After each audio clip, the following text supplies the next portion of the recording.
We just finished up our Ryan Reynolds series. Now it's time to hit the other side of the handsome man coin. Join us on the road to Deadpool Wolverine as we ask of Hugh Jackman, is this guy any good? Welcome to Half-Ass Movie Podcast.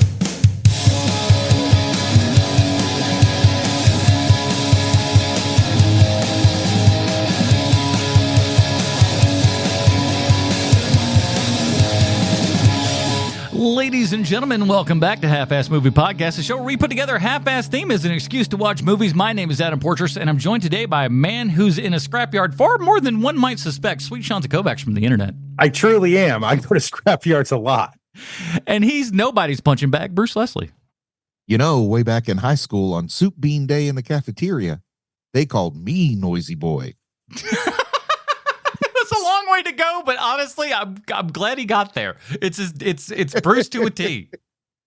Yeah. Well, welcome back, everybody. As we said, we are on the road to Deadpool Wolverine. We finished up our Ryan Reynolds series here, and we got 4 Hugh Jackman films coming right at your face here, and we're going to figure out if this Hugh Jackman guy has a future in Hollywood or not. Time will tell, I guess. We'll see. We'll see. These young Australian upstarts, they come in, they start waving it around, and you're like, all right, mister, we get it. And so maybe we'll this is one of his earlier films. So we're going to be checking this out today. Sean, you brought today's film, Real Steel. Tell us a little bit about your decision. This is one of those movies where I figured it out watching it over the weekend, where this is the dumbest movie that I like. If you are dumber than this movie, I don't like the movie. Mm-hmm. This is the line. This movie is very, very stupid, but it is fun and it has heart, and the CG is great. And I love the way that they interplay the practical effects with the CGI effects. They don't try to overdo the CGI. Well, we should just do that in CGI. Yeah. That does not happen. And I wouldn't say it's seamless, but it's close to seamless. And there are certain moments in this movie where you're like, oh, I can't believe that you guys just got away with that. Yeah. But they do. And there are plot holes so large that they're just massive. And I watched this movie with Lindsay over the weekend, and Lindsay had the question of, so there's a winch on the boy's cart when he pulls Adam out of the scrapyard waterfall, mm-hmm. which is a thing. Yeah. How does he get him off the winch into the cart? And I was like, that's a very good question. Spirit fingers. It happened during the dissolve. Didn't you see that? There's a lot of in time, and then we cut to morning. I don't want to be a spoiler for the sequel that's coming out soon, but it's force powers, midichlorians. Oh, that makes nothing but sense. And also, wouldn't the robot weigh more than the cart, so that the cart just goes off the cliff? Much more than the card, I would imagine. And it's stuff like that that you have to look past as you're watching this movie. And if you can do it, you're going to really enjoy yourself. The fact that over and over again, this kid says and does things that get them to the next phase of the robot fighting career that would never happen ever. Besides the fact that robot fighting career is not an actual thing. I do want to just right here pause for a minute to say, as a child, when I first started, I'm not a child. Who am I trying to fool? I was probably in college. You were in your 30s when this movie came out. 2011. I'm talking about before this movie came out. But when they first started talking about the concept of battle bots, and there's going to be a TV show called Battle Bots where people's robots fought each other, I expected Real Steel. Like, I tuned in wanting like kung fu robot fighting, and what I got was 2 of those Roomba vacuum cleaners going at each other with buzzsaws. Right. And if you don't think that it was amazing, disappointing. It's disappointing. And Sean Salisbury was one of the commentators. Yes. Get out of here. Well, before we get let's do a little housekeeping, then we'll jump right into it. Before we get to all of that fun stuff, we want to tell people to support the show over at patreon.com/HMP. Those people get pre-show, post-show, Dinger Zone, and guess what? You actually get to vote on what we talk about on this here podcast, and we have got quite the selection for you. So much like we've been doing with this kind of on the road to Deadpool, we're going to continue on some certain themes and stuff. So these are going to be the themes that we are voting for. If you're a Patreon supporter, patreon.com/HMP, join up at any position. You can vote on all this, get all the extras and stuff. Whatever this show's worth to you, put it back in a dollar form, send it our way, and you can get the pre-show, post-show, Dinger Zone, and like I said, vote. And here are going to be the movies. What are we? The entrants for the movie vote. That's what we're calling them. We got to figure out a better name, I'm sure. Which actor? The candidates. Which actor are we going to say? Which actor candidates are we going to check out the next month, or the month after? This and everything. We got genre Meryl Streep movies. Meryl Streep been in a lot of films, but also been in a lot of genre films that you wouldn't quite suspect out of her. So that's going to be an interesting category. We got Burt Reynolds Driver. So that's just Burt Reynolds movies where he's just driving a lot of crazy stunts and stuff like that. Maybe that. Can I change the title of that to Burt Reynolds on Wheels? Burt Reynolds on Wheels. Let me write it down just so we can keep it right. And because I would forget and never look at it ever again. That's how I work. And then our last one is our last category. Headliner Matthew Broderick. Do we want to tell him exactly what that is? I feel like we do. Yeah, we should say. Okay, so go ahead. Well, Matthew Broderick's name is the first name on the poster. Yes, but it's the last time that Matthew Broderick's name was ahead of a co-star. Yes. So 3 very interesting categories. Like when we were narrowing down the ones that we were going to do for voting and everything, I was thinking, I don't know which one of these I would prefer to get chosen and everything. So I think we got a really good slate of movies for you. Genres, actors. It's just actors. The actors from you guys to choose from that we'll cover next month. So head on down to patreon.com/HMP. Join up at any price, and we appreciate you guys. And if you can't do that, just go on down to the iTunes, drop us a 5-star review, a.k.a. Humdinger. Humdinger. And, we appreciate you. Let's get into, or send us an email also, halfasspod@gmail.com. Here's the plot line for Real Steel. As we all know, IMDb 100% correct in everything they say and or do. In the near future, robot boxing is a top sport, and struggling ex-boxer feels that he's found a champion in a discarded robot. This is written by Dan Gilroy, who did the story. He wrote Free Jack, 2 for the Money, The Fall, The Bourne Legacy, my favorite movie of 2014, Nightcrawler. He also did Kong Skull Island, Roman J. Esquire, and one of the only good things to come out of Disney's Star Wars, Andor. Also co-written by story by Jeremy Levin, who wrote Playing for Keeps. Don Juan DeMarco. Still haven't forgiven that movie for putting Bryan Adams on us like that. Not good. He also did The Legend of Bagger Vance and a little film called The Notebook. Not too bad. This is based upon a short story by Richard Matheson. You know him. I Am Legend, tons of Twilight Zone, Outer Limits. He wrote Steven Spielberg's first movie, Duel, Incredible Shrinking Man, Stir of Echoes, and of course his best crowning achievement is Jaws 3D, of course. Directed by Sean Levy, who did The Secret Life of Alex Mack. I had a crush on that girl when I was a kid. Animorphs, I didn't know he did that one.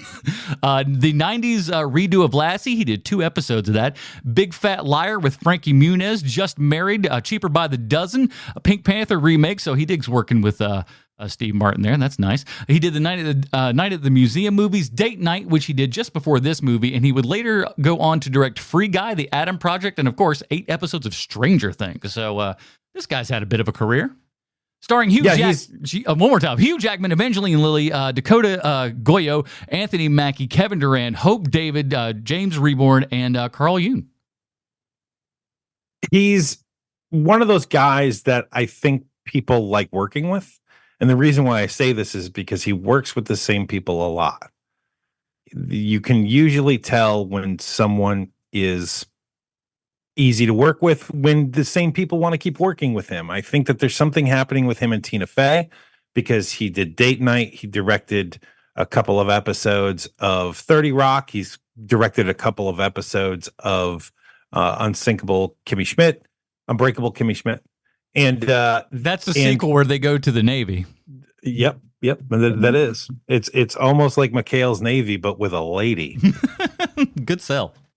And it keeps happening with him, right? He keeps working with the same folks, and they like him. And I am not a giant fan of his work as a director, but I am a fan of him as a producer. He has produced some really great movies like Arrival, and I know that he's one of the people behind Stranger Things, and I think that he even directed the first episode of Stranger Things, which gave it the look. So the look of Stranger Things is because of Sean Levy. And that is a beautiful look too. So it is. I didn't realize that the Duffer Brothers handed that kind of control over that early on, because I don't know a lot about the creative process in that show. Nor I, but I think that that's probably the case. But I may be speaking out of school. Yeah, it's just, if he laid down the groundwork, was very smart to follow it, because I love that first season. I mean, I like the whole show, but that first season in particular is like legendary TV. Sean Levy's like, dear half-ass movie podcast, if that's what you want to call yourself. Why would you write this about me? I mean, Night at the Museum is fine. Yeah. They are what they are, and they're fun little kids movies that are like, they're not amazing. They're serviceable. I feel like, you know what? They look good. They're well made. They're very competent. It's easy to phone that crap in, and they didn't. And they made money. That's the biggest thing. You don't make 3 of those movies if the first one don't make money and the second one don't make money. And with the cast they have, to make money, you really got to make money. It's not like we made $12 million on 2. It's like, oh, we got Ben Stiller and Robin Williams and, Owen Wilson. Like, you got a lot of folk up in there, man. And Kevin Durant as well. I forgot about him being in that also. So, yeah. Levy loves that guy. Yeah, we'll talk about him and stuff. So, ultimately, this movie is kind of like Rocky meets Robots with a father-son story. This is absolutely a sports story. I mean, it functions as one. It's shot like one. And it has that the same beats as one, where you've got a guy down on his luck. Then, due to circumstances, he's even worse off than when we started.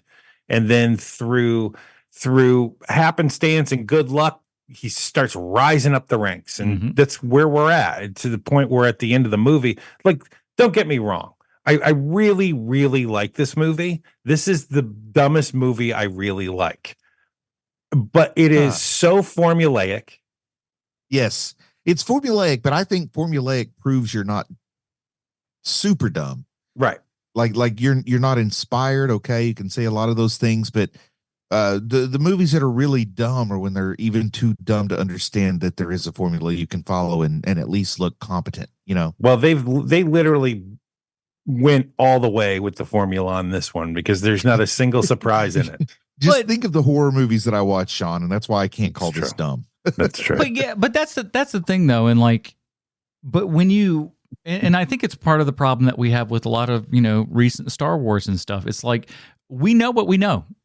We need to have this particular thing here, and that's what makes this work. And this has that. This has you buy into the world, you buy into the honestly, you buy into it so fast because of one of the strong strengths of this story is following that format, and in as much have an economy of storytelling that 15 minutes in, you have 1000% world built everything. You've told everyone everything you need to know, but not in a sing-songy manner, not in any kind of, you are informed through character motivation and development and everything. It goes by, it's a play by numbers and everything, but as long as the crust that you have around that and everything works, it doesn't matter. Any idea what it was rated? PG-13. Okay, because I think it kind of struggles a little bit between being a children's movie and a grown-ups movie, which, you don't have to expect only one of those people to be your audience, but you got to lean into the tropes of one expectation or the other. Does that make sense? Like Harry Potter is a children's movie, but you don't make that much money without adults buying lots and lots of tickets. Well, that's why they did the smart thing and they went with the sports formula, because that is like a family-friendly formula. But I guess what I was going to say is there's just a little bit where they can't decide if this is the kids movie or if this is like the kids version of Rocky or another adult version of Rocky. And what I mean there is, I think if this were a Fred Savage movie and the kid was the biggest star in it back, you turn the clock back 20 years, Fred Savage is who has to go in and pretend to box and win that final match, not Hugh Jackman. Right. So it's like, well, who's the star of this movie, the kid or the adult? At the end, they decide it's the adult. He's the biggest name. But I do feel like this is a fun movie. But at times, I feel like it couldn't decide if it wanted to be a kids movie or a family movie, which, family movie means kids movie. So it couldn't decide if it wanted to be a kids movie or more of a adult movie.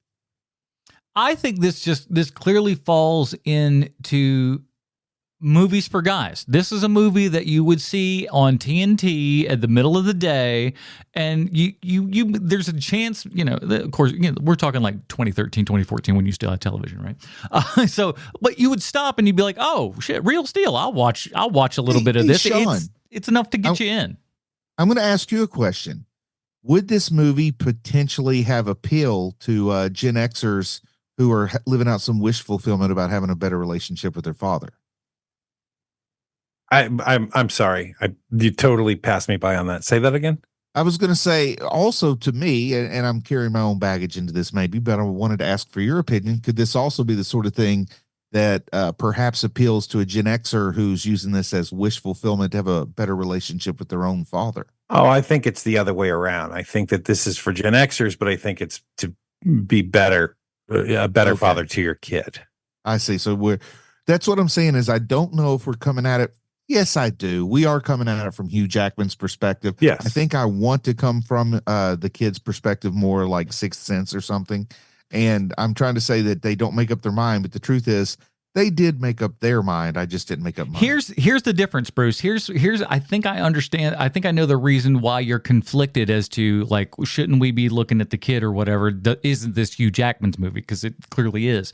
But you keep looking at this kid, and there's a reason why. This is a good kid actor. He may not be amazing, but he's pretty darn good. And you know what's crazy about it is that he looks like Jake Lloyd, but he's a far better actor. Well, that's exactly what my wife said. She said, he looks like that Anakin guy. And I was like, holy crap, she's right. Well, boys, let me scroll down to a question that I wrote down earlier today. Let's do an experiment. Let's say that we take this kid in 2011 and take him back at the age of 11 to replace Jake Lloyd in The Phantom Menace. Is it a better movie? If so, and if so, why? By what degree? It's not a better movie. The problems of the movie I will never put on a freaking kid. Yeah. I mean, Jake Lloyd... well, no. You're not putting it on. An unhappy guy, but I don't want him to be unhappy because of me. Because a kid is a kid, man. Right, but if you had the chance to replace it with a better actor, do you think the movie would have been better? I think Lloyd was a bad actor. I think he was poorly directed. I don't disagree. I mean, we found that having a better actor in a Star Wars movie does not make those movies better. That's fair. I mean, You're right. He's still got to say the words. You're not wrong. He does. And this kid has the same thing that Jake Lloyd has, quite honestly, which is that there's no darkness inside this kid.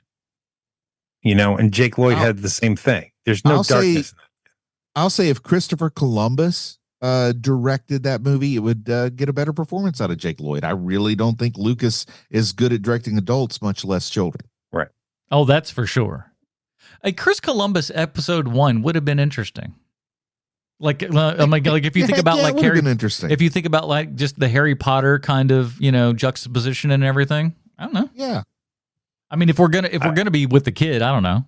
I just want him to reanimate Irwin Kershner and make those movies. As far as a director who's good with kids and not in a creepy way, like you can't beat Christopher Columbus.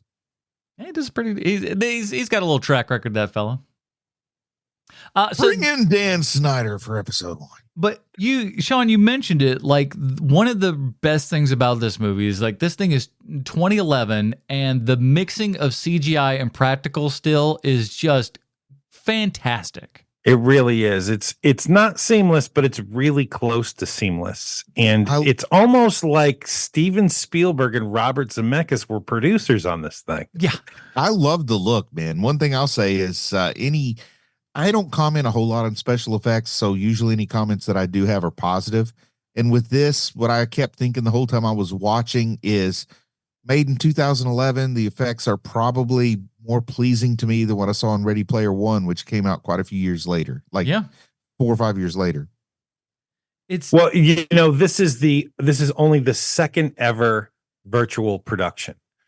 The first one being Avatar. This is the next movie that was a virtual production, and you can totally tell just because of how well the action is shot on this thing. And there's something happening where there's a coordination with the editors, but I don't know enough to know what that coordination looks like. But if you are shooting, they've already done all of the previs and probably some animatics to put into the video. So when you are shooting this movie, you know what shots you need to make it look good for the pow pow pow of the robots punching themselves, or punching each other, and it looks great. Like, it just looks, the camera work doesn't look terrible. Like, that's basically the big thing about this movie for me, is that the camera work is amazing. You can follow every bit of action. You know what's happening at all times watching this movie. And let's take Michael Bay. Michael Bay shoots Transformers the year before, is it 2010? I want to say. And that movie, you don't have any idea what's happening half the time. Yeah, it looks cool, but you got no awareness of anything. It's like, oh wow, this is really cool. Do I know what's going on? Heck no. Right. And this is almost like what Transformers should have been. Yeah. And it's far better. It's a much better movie than the first Transformers. And I think that really is that they kind of they lean into that formula, but like the dressing that's around the formula is so good and so kind of unique, and that's ultimately what works with it. I think that's why Bumblebee is probably the best of all the Transformers movies, is it's the one that kind of feels the most like this to me. Yeah. Yeah. I never really put two and two together till just like this statement here, but yeah, the Bumblebee success, because to me it's a very successful movie, Bumblebee. Maybe it's built on the shoulders of something like this, which I enjoyed. Let me ask you guys a question, because this was my big question watching it. Can you replace Hugh Jackman with someone and have this movie still be as like successfully pulled off as they do in this? I'm going to give a very cliche answer. And I'm going to say you replace him with Ryan Reynolds. It still has an appeal. It's a different movie, but it still has appeal. It's a different. Okay, you cribbed it with the last little bit there, sucker, because you go, it's a different movie, because it is. Because if Ryan Reynolds is in this movie, or anybody else, quite frankly, I don't think that emotional heart is there. And that is one of the big things that you see in this movie from every single actor. I am including extras in this as well. Everybody came to play for this movie. There is not a person in this show that is phoning in a performance. Not a which one. brings me to my next question. Yeah. Is this Evangeline Lilly's best performance? I was just sitting here thinking, I'm not the kind of person who likes to say this, but Evangeline Lilly, very pretty. Huh. I think we're all on the same page so far. I think that part of the reason, like, I'm comfortable saying that is because I was really impressed with the character that she gave us in this movie. Did not seem like she was angry to be in every single room she was in. And I guess what I'm saying is I really did enjoy her performance here. And it made me lighten up on maybe some of the unfair biases I've had against her from, Lost and Ant-Man and whatever I've seen her in. She's got some goodwill from me back again after seeing this for the second time after a good many years. She actually wants to be in it. Yeah. Yes. And I mean, it's Hugh Jackman. Who doesn't want to be near that gorgeous bastard? But here's the thing, though. Look at it, though. When they are first at the boxing gym there and everything, and they have that little conversation between them where they're right close together, the look on both of their faces, it's amazing. Like, it is leaping off the screen. They have fantastic chemistry together.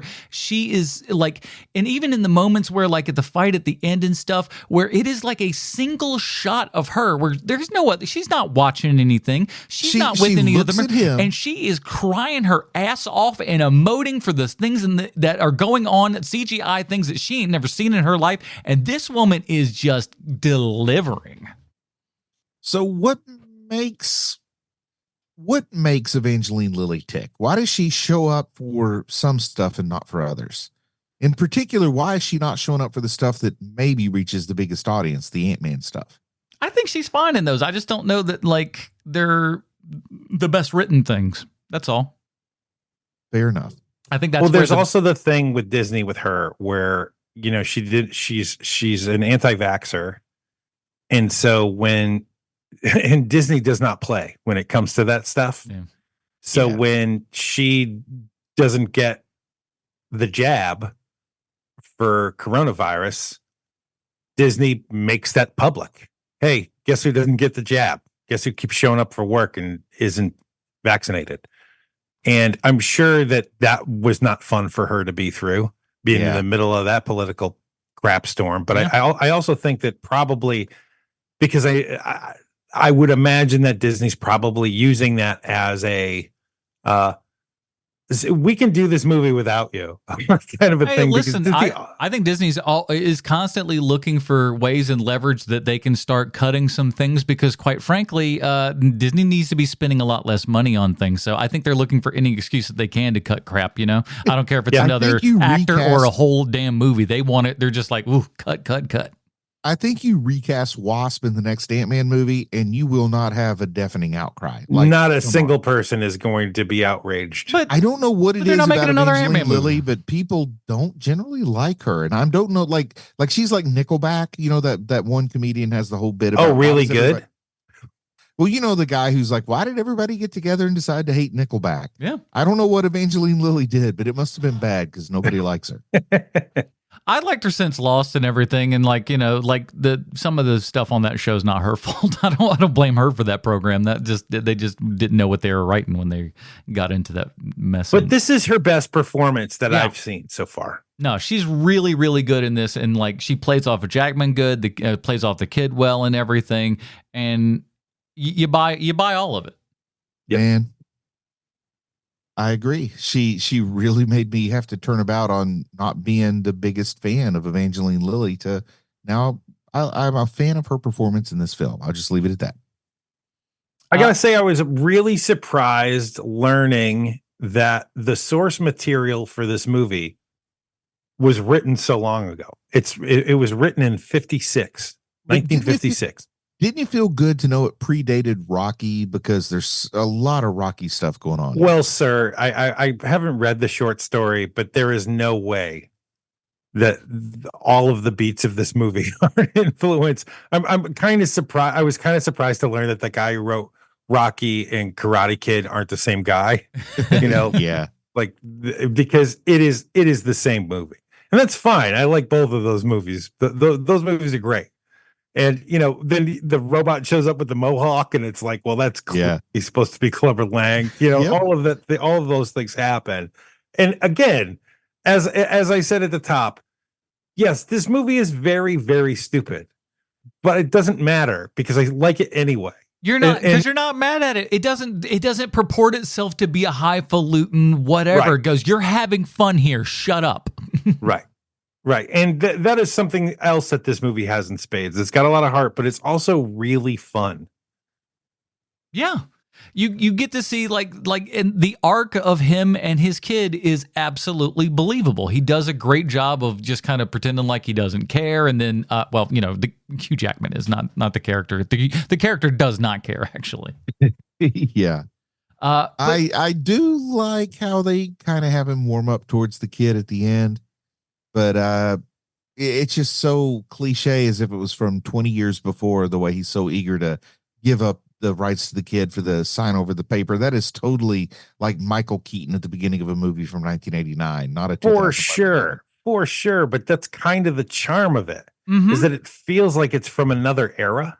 You know what? You say that, and now I think if this movie came out in 86, this is one of those legendary movies we talk about with Big Trouble in Little China and Goonies. We're talking about this the way we talk about those second tier cult movies from the 80s. Right. I didn't even put 2 and 2 together there, but yeah. Well, it's 100% that, but it's done with this large, lavish budget and everything, and done with wild and crazy care and stuff. Like that fair thing at the beginning that he's pulling in, they constructed that whole thing, and then I listened to a little bit of the audio commentary with Sean Levy and stuff, and he's like, they just happened to like get that reflection just by accident of the what do you call it there? The carousel. The carnival? Yeah, the carousel in the window and stuff. They were like, we didn't plan that. That just happened to be there. And we're like, oh my God, now we're using this shot and stuff. So they just put a lot of care and effort into this thing, and you can just tell from the get-go. What'd you guys think about the inside baseball of Kevin Durant having his first conversation with Hugh Jackman in this movie? Good stuff. I'm missing again what you're saying. He said, last time I saw you was 2 years ago in a boxing ring, and you were staring up at the ceiling after I hit you with my uppercut. Well, that is when Robert Duran was playing the Blob. 2 years before this, in 2009, X-Men Origins Wolverine. Funny. The last time these two actors were in a scene together, Robert Duran Kevin, stop calling him Robert. On his ass, and he was looking up at the sky. So this was a brilliant callback to a terrible movie. I didn't realize that, but that's hilarious. That together either. Yeah, he was the Blob. Well, come on, who's the world's biggest Blob fan? That's true. That is you. You if ain't to gonna get know. no Blob trivia over on old Brucey Bruce over here. I ain't good for much, but I'm good for blobs. Definitely. Sean Levy said one of the reasons that he has obviously worked with Kevin on several occasions, but he said one of the reasons that he was perfect for this role is because he's one of the few people that's actually taller than Hugh Jackman. He's just like, there's not many people that could just stand above him and be intimidating to Hugh Jackman. Kevin Durant's tall enough where he can actually do that. Man, Kevin Durant's going to have a career forever, man. He's going to have a career forever because you just want to punch that guy in the face. Big time. Heck yeah. And he does the Southern guy pretty good too, which is sort of the last white man you're allowed to make fun of or whatever. You know what I mean? It's like you can't do a whole lot of ethnic or cultural gimmicks and get away with it, but you can still do the Southern guy. Oh, he a hillbilly. That's fine. That's fine.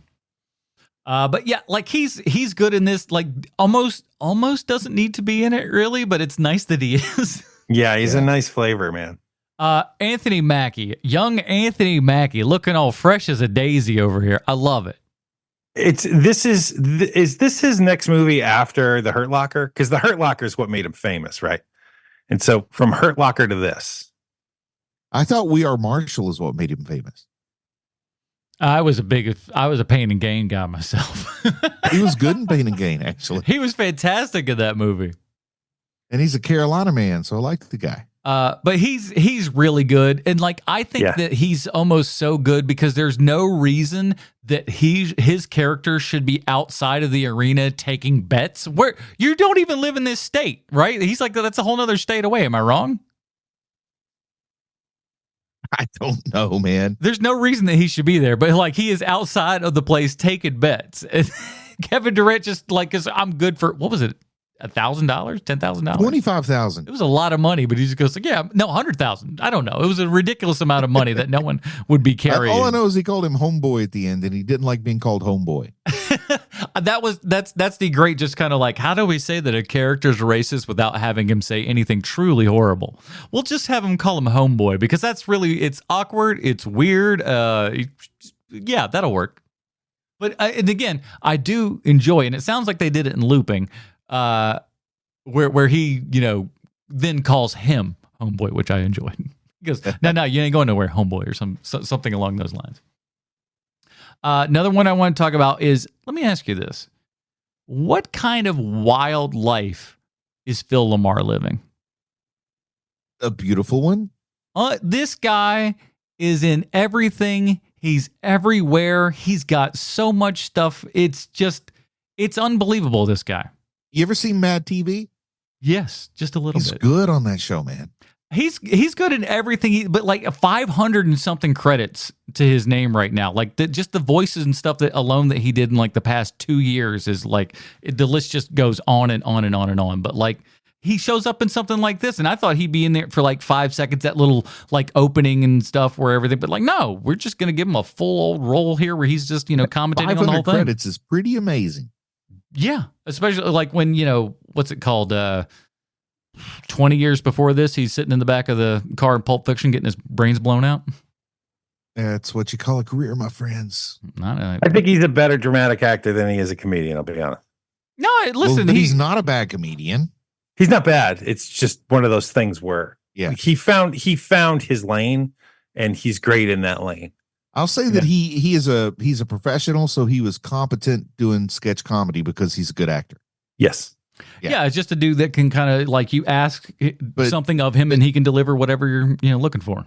But he's one of those guys where, in my opinion, 90% of his talent is in his voice and his inflection. Yes. And that's why he thrives in the world of voice acting. Like he's maybe not Mount Rushmore, but darn close to Mount Rushmore in terms of voice acting at this point.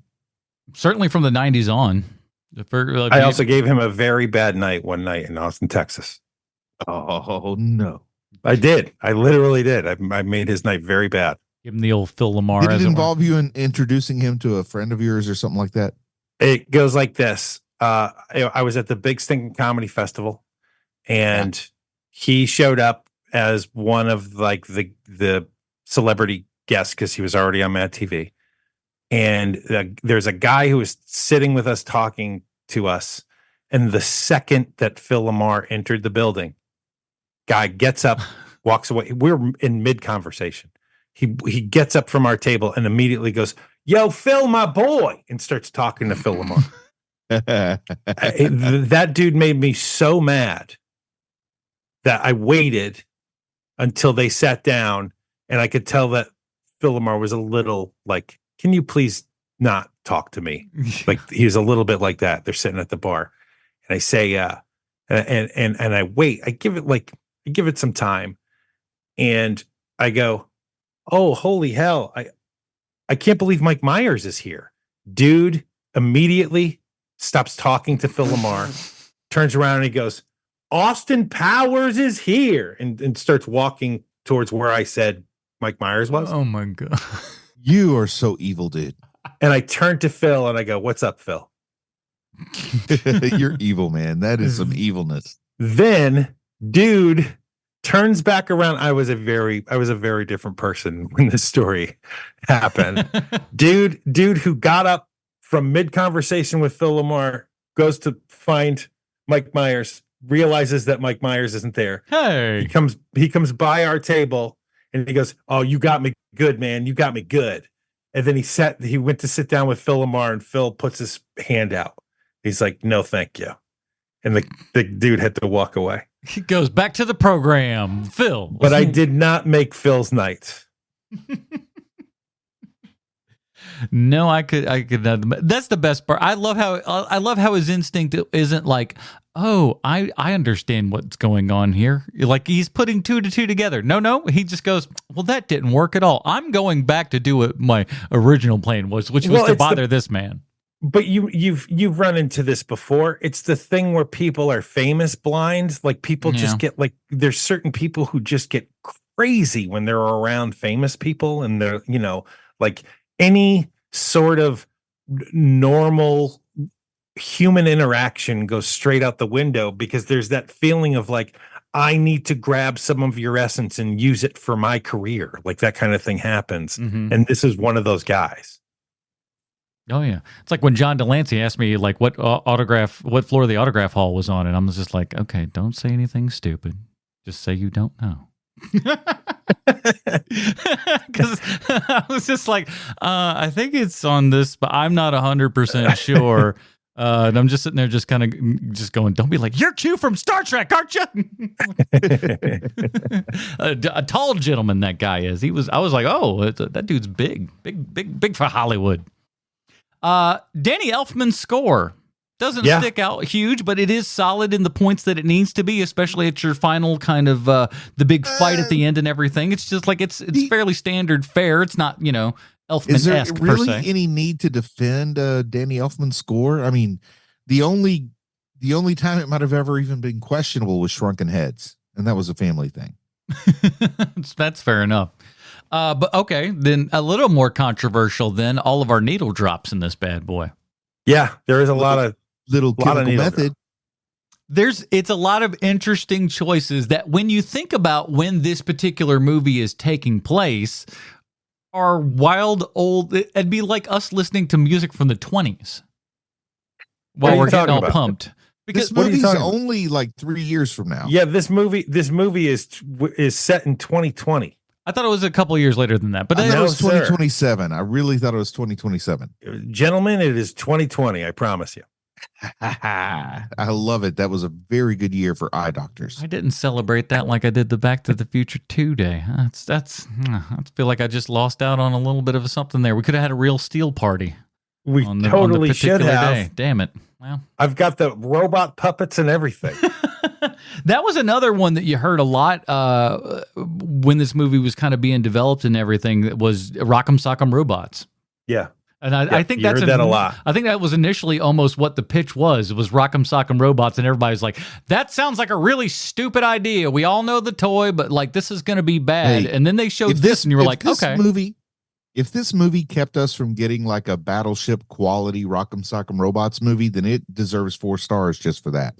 Well, that's kind of where everybody was at. Is that, oh man, I can't believe that they keep trying to make these board game movies because of things like Battleship. And so I can remember the water being poisoned because of things like that. And then this movie comes out. There was no way I was going to see this in the movie theater. There was just no way. And I watched it. I want to say it was on HBO or maybe Netflix or something when I eventually ended up seeing it. And I couldn't believe what I was watching. Like, it's one of those movies where you're like, well, this is dumb as dirt, but man, I really like this movie. Like, why am I having so much fun with this thing? Yes. It's because it's because they follow the formula. And like, let's be frank here.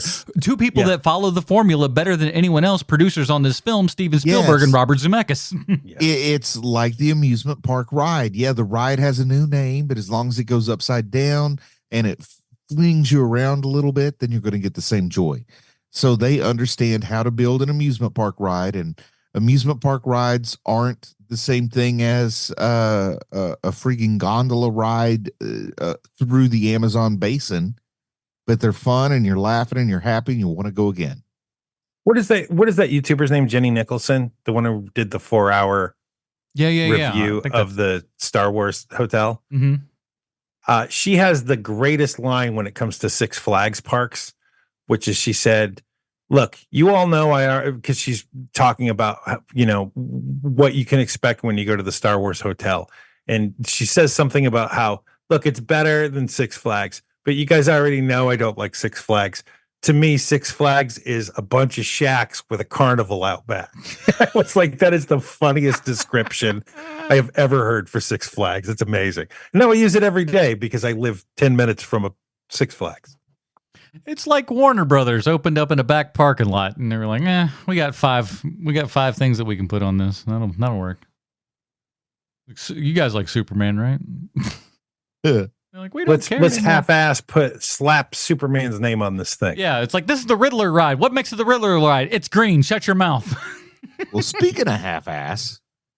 Why is this movie not out on 4K Blu-ray yet? I watched it. I got it on Blu-ray from like way back in the day and everything. And I've been spoiled lately because this thing looks like poo-poo garbage. It could look so awesome and deserves to, get a little restoration and done up right. Great on my Apple Watch. You son of a bitch. But that is part of the problem with me. So I can't talk about the sound on this movie because my receiver gave out this week. Brand new thing, it's not brand new. It's almost less than a year old and everything. So I got to send it off to the repair center in Atlanta. And so I used the TV speakers this week. Ugh, I felt like a dirty plebe. Ugh. Like a commoner. Oh, God, it felt just like one of us lowly ophthalmologists. Yeah, I mean, it's like, the picture's gigantic, but the sound is just honestly the sound out of the TV. And this is the TCL TV, not too bad for as far as all that goes. Now I can't feel this in my balls. Exactly. Did I ever tell you about the time when the mysterious old man opened up his hand and he had 2 pills, and he's like, 1 pill you get an awesome swimming pool with pool parties, the other pill you get good sound systems, and you've already ran off with the pool party pill. I didn't even finish telling you this one. Ever tell you about that story? No. No. I just made it up. Well, like a lot of his stories, I believe so. The Dakota Goyo kid, he never really went on to do a whole bunch of other stuff. It's kind of surprising because he's not sort bad. of does though. He sort of does because after this, he's in what is the show he's on? He looks very different. Idea. He looks. Let me look it up. He looks very different. Dark Skies. That's the show. Oh, and he's on that show for like 3 years. Okay. And he may either have chosen not to continue acting, or once he hit a certain age, it's one of those things where it's like, look, you don't look like the way you did. Yeah, it happens. Yeah. Okay, yeah. So it looks like he played like the last big one. He was in Aronofsky's Noah as young Noah. Oh, he's also young Thor. Is that right? Yeah, I see that now. Okay. All right. Well, listen. I don't want to. I wasn't poo-pooing the guy. It's just like we don't see a whole bunch of him. He's not like had that second year or second round kind of fling to his career like Haley Joel Osment, for example. Probably retired from acting. He might be. It's possible. I get the idea. He's like, I had a good run. Now I'm going to be normal. Well, I still can. Because there's a certain point where you can no longer be normal. Look, and honestly, I mean, not for nothing, it sounds like Evangeline Lilly's kind of doing the same thing. She's like, I don't really want to do this, and I think also part of it, at least is from what she said, she doesn't want to get like a whole bunch of work and stuff done and be one of those people. So she's like, this is kind of it for me. So if you can, why not? What is it? What is it about Evangeline Lilly that gives off Nepo baby vibes to me? Because that's how I feel about her. I don't know because she's not. I know, but I get that vibe.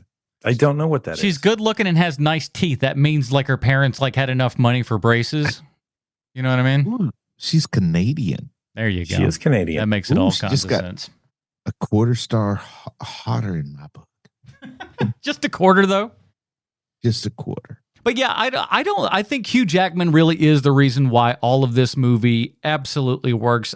You buy him as an ex-boxer and everything. There's nothing in this that you don't question anything in this movie. And that's a good thing for a movie with a premise that is robots fighting. And this is the run he has where when he's not being Wolverine, he's still just killing it at the box office because this is around prestige time. He's really showing everyone, hey, look, I'm not just Wolverine. And that was one of the things too, is that like when we were kind of discussing what movies and stuff that we were going to do for Hugh Jackman, it was really difficult to do because, X-Men was his first real big thing, and he just kind of skyrocketed from that point on. And it was just like he had this undeniable it thing that that we tapped into specifically, I guess, within Wolverine. But the best part about what Hugh Jackman did post that is he just didn't rest on his laurels. He went out, he did other things, he did varied things, and he just became one of those guys that you just couldn't deny the talent coming out of him.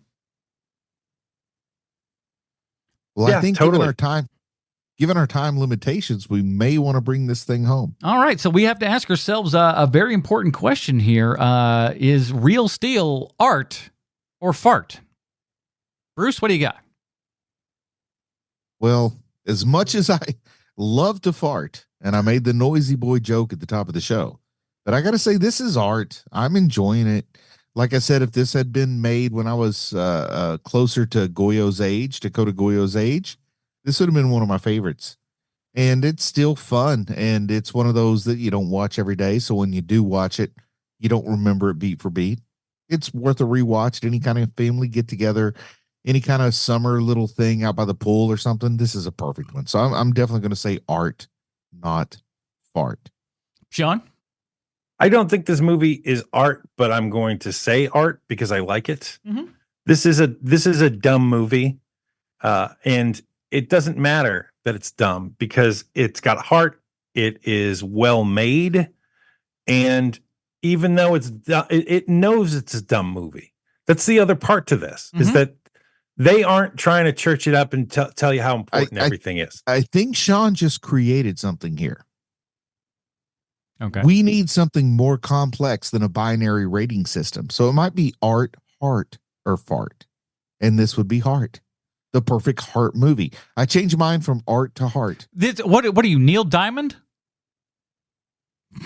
Turn on your heart light. What? All right, well, that's on the back burner. We'll see.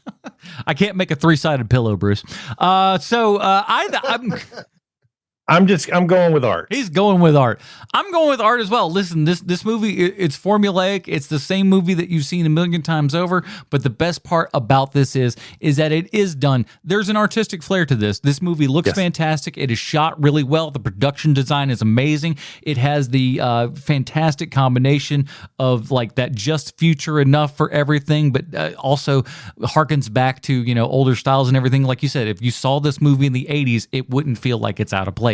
It has that same kind of vibe, and it shows you that we don't need to reinvent the wheel all the time. Sometimes we just got to make it, a mag wheel or something like that. Just make it different. Just make it the same thing but different. And this movie does a fantastic job at that. And I'm so glad that this was your choice, man.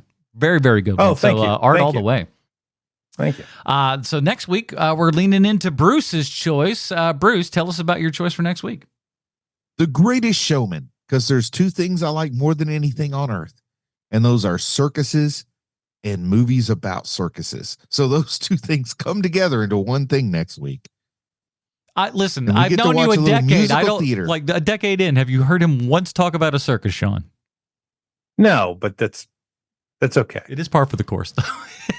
Circuses, as in I love circus. I love bread and circuses. Yep. Yay, Rome. I think about Rome 3 times a week. At least. It's more because of the salads you get. So that's it. We're going to be talking about The Greatest Showman from 2017. Saw that one back in the theater. Haven't revisited it since, but am looking forward to that. Another fine Hugh Jackman production, going a little bit away from the action Hugh Jackman. That wouldn't be a bad comic book right there. Hugh Jackman. But if we did that, what the hell? It was too good. It was too good of a thing, and it ruined my train of thought. That's it. So I'm just going to wrap up the whole darn show here. Join us next week when we're talking The Greatest Showman for 2017. For Sweet Sean Kovacs from the internet, Bruce Leslie, I'm Madam Portress, reminding you that the only difference between art and fart is an F.